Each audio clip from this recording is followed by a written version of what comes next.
Pada hari kedua Grand Chester Superbet Kroasia Rapid 2025, Gukes Domaraju menang 3 kali beruntun. Tidak tanggung-tanggung, dia berhasil mengalahkan Abdusattorov, Caruana, dan juga Magnus Carlsen. Pada kesempatan ini kita akan melihat bagaimana Gukes menunjukkan levelnya kepada Caruana bahwa dia adalah seorang juara dunia. Permainan awalnya dimulai dengan kuda F3, pembukaan reti. Caruana menjawab B5, lalu Gukes mendorong G3, King's Indian Attack. Setelah kuda F6 dan gajah fianchetto, Caruana mendorong E6. Dan di posisi ini, Gukes mendorong C4. Pembukaan ini kemudian bertransposisi menjadi pembukaan Inggris varian Neo-Catalan Defense. Selanjutnya Caruana mengeluarkan gajah ke petak E7 bersiap rokade, Gukes mendorong B3, Caruana rokade, lalu gajah fianchetto. Di posisi ini, Caruana mendorong C5. Pertukaran pion terjadi, kuda makan pion, lalu Gukes menantang pertukaran kuda. Caruana merespon dengan penyembangan kuda C6. Di posisi ini, Gukes mendorong H4. Selanjutnya, Caruana menarik mundur kudanya ke petak F6, lalu Gukes rokade. Setelah itu, E5, mempersiapkan gajah petak terang untuk keluar. Dari posisi ini, Gukes kemudian mengembangkan benteng ke petak C1. Setelah gajah ke petak F5, maka D3. Kemudian, benteng C8. Pada posisi ini, Gukes memainkan pilihan langkah yang tidak begitu akurat. Kuda mundur D2. Caruana memainkan langkah terbaik, gajah mundur E6. Selanjutnya, kuda C4. Lalu, kuda G4. Dijawab dengan E3. Ancaman secara tidak langsung pada kuda apabila gajah makan kuda putih nantinya. Oleh karena itu, Caruana mendorong H5, memberikan proteksi dini untuk kudanya. Selanjutnya, menteri E2, mengosongkan petak D1 untuk benteng. Caruana merespon dengan A6, persiapan usir kuda. Setelah benteng F ke petak D1, B5.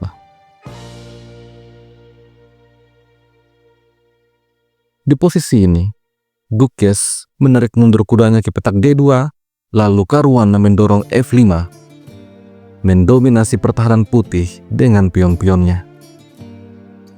Gukes merespon dengan penyembangan kuda F3. Di posisi ini, menurut analisa engine, langkah terbaik untuk hitam adalah menempatkan kuda di petak B4. Namun demikian, Caruana memainkan pilihan langkah yang tidak akurat. Dia memilih gajah F6. Langkah ini rupanya membuat Gukes langsung berada di atas angin. Langkah terbaik dia mainkan D4. Menjawab tantangan ini, Caruana memainkan langkah terbaik E4, menyerang kuda. Lalu Gukes juga menjawab dengan langkah terbaik D5, forking kepada kuda dan juga gajah. Di posisi ini, Caruana mengambil kuda, mengancam menteri dan juga gajah. Oleh karena itu, gajah makan pion dan gajah dan kuda hitam masih terkena forking. Caruana kemudian memilih untuk menyelamatkan kudanya. Setelah itu, pion makan gajah, maka menteri terancam. Di posisi ini, Caruana tidak menyelamatkan menteri. Terlebih dahulu dia melancarkan serangan. Kuda makan gajah, skak. Setelah menteri makan kuda, barulah menteri menyerang pion. Pada posisi ini, Gukes yang unggul waktu dari Caruana begitu jauh, kembali menyerang. Kali ini kuda D5, menteri terancam, begitupun dengan gajah. Caruana mengambil pion, setelah itu gajah makan gajah, kuda makan gajah. Kemudian, Gukes memainkan langkah brilian. Menteri makan pion. Caruana menerima pengorbanan menteri. Selanjutnya, skakster, raja lari, dan kuda makan menteri. Sampai pada posisi ini, setidak-tidaknya ada 3 keunggulan Gukes. Yang pertama, Gukes unggul 1 pion. Keunggulan kedua Gukes adalah bentengnya menguasai lajur terbuka. Dan keunggulan ketiga Gukes yaitu unggul waktu yang begitu jauh.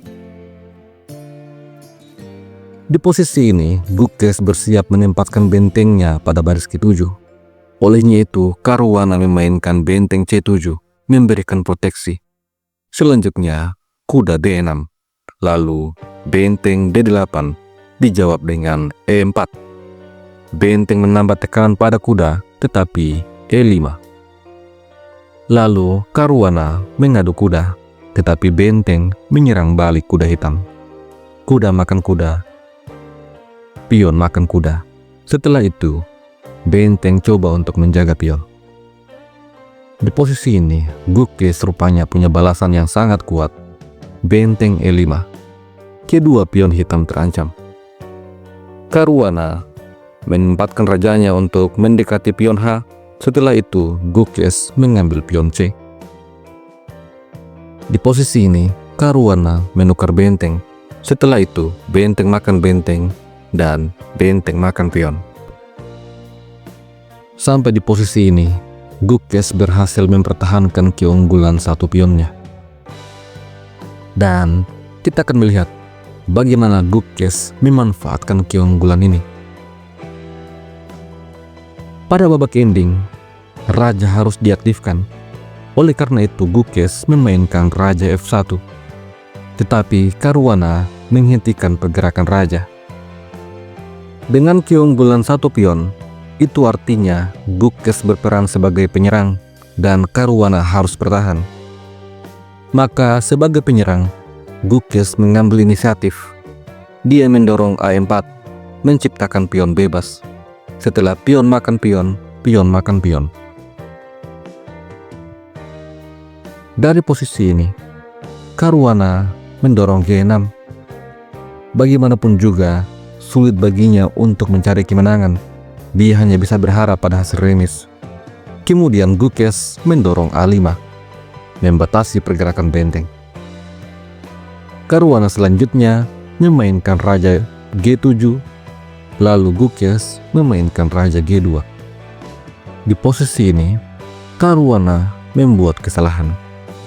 Dia memilih benteng F6, kembali membatasi pergerakan raja.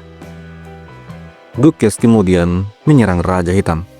Setelah raja sembunyi ke petak H6, benteng A7. Dengan langkah ini maka Gukes membuat benteng Caruana semakin pasif karena harus bertanggung jawab untuk menjaga pion. Di posisi ini, Caruana memainkan langkah tempo benteng C6. Melihat benteng hitam yang sudah linglung dan pasrah, Gukes berencana untuk membawa rajanya mendekati benteng hitam maupun pion hitam. Oleh karena itu, raja F3. Caruana mencoba dengan benteng E6 membatasi pergerakan raja, tetapi ada langkah tempo raja F4. Tentu saja apabila benteng meninggalkan baris ke-6, maka pion hitam akan jatuh. Oleh karena itu, Caruana mencoba dengan benteng C6, lalu raja E4. Setelah itu, benteng skak, tetapi raja D4. Benteng D6 skak, raja C5. Selain mengancam benteng hitam, raja putih semakin mendekati pion. Apabila di posisi ini, benteng kembali ke petak F6, menyerang pion F sekaligus menjaga pionnya, maka putih punya balasan F4. Benteng E6 misalnya akan dijawab dengan D5. Setelah benteng kembali ke petak F6, maka benteng E7. Sebuah langkah tempo persiapan untuk adu benteng.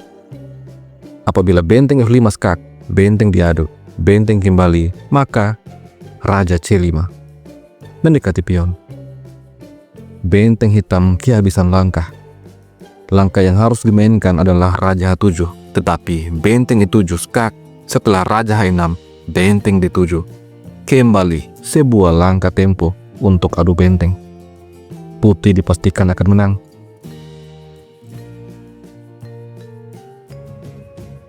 Dari posisi ini, Caruana coba untuk menyerang balik benteng D2, tetapi F4. Setelah itu, benteng skak, raja D5, benteng skak, raja E5, benteng kembali skak, dan raja D5. Setelah benteng kembali skak, Gukes memilih raja mendekati pion. Di posisi ini, Caruana kemudian menyerang pion. Pada ending benteng, kita tidak boleh takut kehilangan pion. Pada ending benteng, umumnya hanya ada satu pion yang akan promosi. Dan Gukes mencita-citakan pion A sebagai menterinya, sehingga pion yang lainnya hanyalah akan menjadi tumbal. Oleh karena itu, Gukes tidak perlu mempertahankan pionnya. Di posisi ini, Gukes mengambil pion A. Setelah itu, benteng makan pion. Dari posisi ini, kita akan mendapatkan pelajaran penting dari Gukes. Apabila ending benteng telah terjadi, maka pion-pion yang telah ditumbalkan tidak perlu untuk dipertahankan. Oleh karena itu, Gukes membawa raja ke petak B7, fokus pada pion A. Rencana selanjutnya bagi Gukes adalah mendorong pion F5. Oleh karena itu, Caruana menghentikan dengan benteng F3. Selanjutnya, benteng jaga pion, lalu raja ancam benteng, kemudian benteng C6. Langkah tempo. Benteng kemudian makan pion, namun selanjutnya pion bebas didorong. Sampai di posisi ini, Fabiano Caruana akhirnya menyerah. Apabila permainan dilanjutkan dengan benteng makan pion misalnya, maka hitam bisa punya dua pion bebas, tetapi pion putih semakin mendekati petak promosi. Hitam bisa menyerang raja, tetapi benteng akan diadu. Setelah benteng A4 misalnya, maka benteng A6. Kalau benteng kembali skak, maka raja C6. Benteng kembali skak, raja D5. Dan apabila benteng menghentikan laju pion, maka pion tetap akan promosi. Benteng makan menteri, benteng makan benteng.